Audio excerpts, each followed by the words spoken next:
So it's been raining a little bit here in Southern California, and today we have a beautiful day outside. It's clear, and the rain has stopped. It's supposed to rain later on this week, and a little bit cool, but nice. And I know that for those who aren't in Southern California, me saying that it's a little bit cool might seem like complaining. I was talking to somebody, I don't know, a couple days ago, and they were saying, I can't remember where they were, but they were saying, man, it's -5 here. It's so miserable. It's not -5 here. It's just a little bit cool, so it's not terrible. But anyhow, I thought I'd get out of the office and talk for a minute. Here in Southern California, we're in a beautiful area, and just awesome to be outside. But I wanted to talk for just a second about something that is, in my opinion, one of the most important topics we can address in life and certainly in leadership, and that's the topic of communication. James Humes, who was an author, written a number of books on communication, Winston Churchill, other presidents, and then was a presidential speechwriter. He made a statement, and I've always kind of hung on to this statement. He said that communication is the language of leadership. Communication is the language of leadership. And that seems like a kind of a strange phrase maybe, that communication is the language of leadership. But really, our ability to communicate decides for us whether or not we can lead. If we cannot communicate, then we can't lead. And this is everywhere. This is not just corporate or military leadership. This is life leadership. If you can't communicate in your home, then you can't lead. And how many homes and how many relationships fall apart because there's just no communication? There are seminars on how to communicate better in a marriage and how to communicate better with your kids. This is everywhere. Communication is absolutely essential. Your ability to communicate and your ability to grow in this area of communication is absolutely essential if you're going to be the leader really that you should be and that you can be. And I want to encourage you with that. And so just a couple of thoughts about leadership and some things that really I thought were important, and again, just some ideas to grow in this area. And this is an area you should never stop growing. It's one that you should always be trying to grow. But I wanted to give you some thoughts. The first thing you need to understand or get a hold of is the goal of communication. What is your goal in communicating? Not what is your purpose. We'll get to that later, but what is your goal? I believe the goal in communication should always be the same. The goal in communication is not simply to convey information. The goal in communication is to edify, that's a Bible word, to build up the listener. I use Bible words because, they're so important. But it is to build up the listener. It's to encourage and to equip, to help the person who is receiving the information be better for having received it. Now, this changes a lot of our communication, right? When we're talking to those in our lives that we care about, and when we're talking to other people, we need to understand that the goal is not just to give them something to think about, it's to build them up and make them better. How would that principle alone change the way that you communicate in your home? I bet it would change it.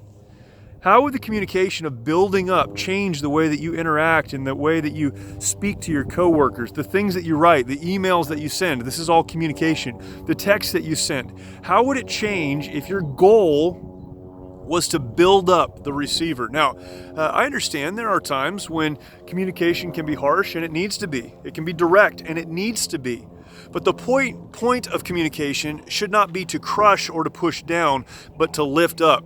And the tone should be commensurate with that goal. So that's the first thing. Keep your goal in mind. Your goal should be to build up, to make the listener better. The second thing is this, and the second thing you need to keep in mind is your audience. Now, this can be broad. It can be a room full of people, a stadium full of people, or it can be your youngest child at home. It can be your spouse. It can be a coworker. It can be a group of employees. Keep your audience in mind. And here's what I mean by that.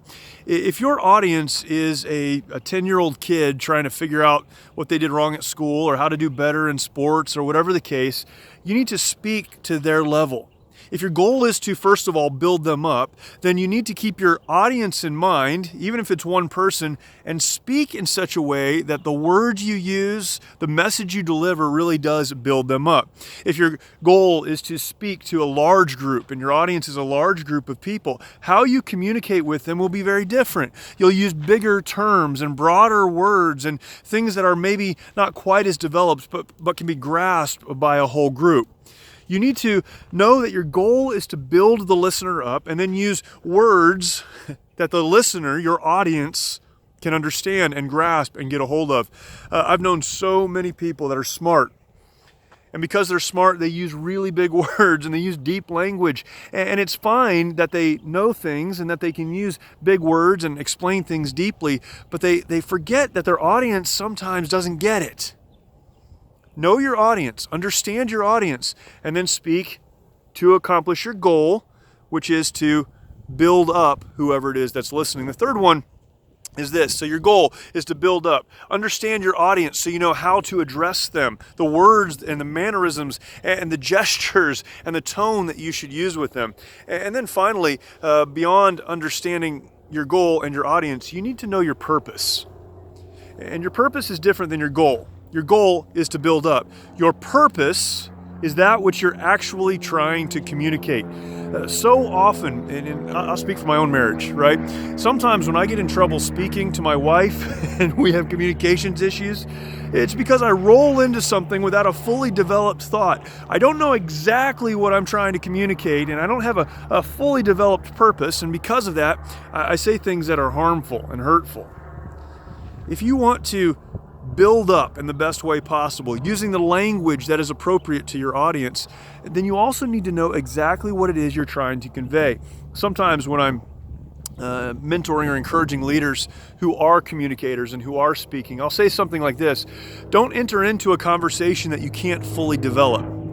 Don't share an idea or a thought or a principle that you can't fully develop. I'll wait for the plane to go over. If you're going to communicate information that is developed and that you can use to build up the listener. Be very quick to listen and very slow to speak. Again, that's a Bible principle. And as we do that, we will accomplish our goal. Communication is the language of leadership. If you want to be a better leader, learn to be a better communicator. If you want to be a better communicator, really there's 3 things you should do. Know that your goal is to build up. Understand your audience, whatever that is, and deliver your message in a way that they can receive it. And then have a clear purpose in mind so that you know exactly what it is you're trying to communicate. We can all be better communicators. On the corporate level, in a military setting, in an auditorium full of folks, or speaking to our children. We can accomplish our goal if only we'll continue to grow in this very important area.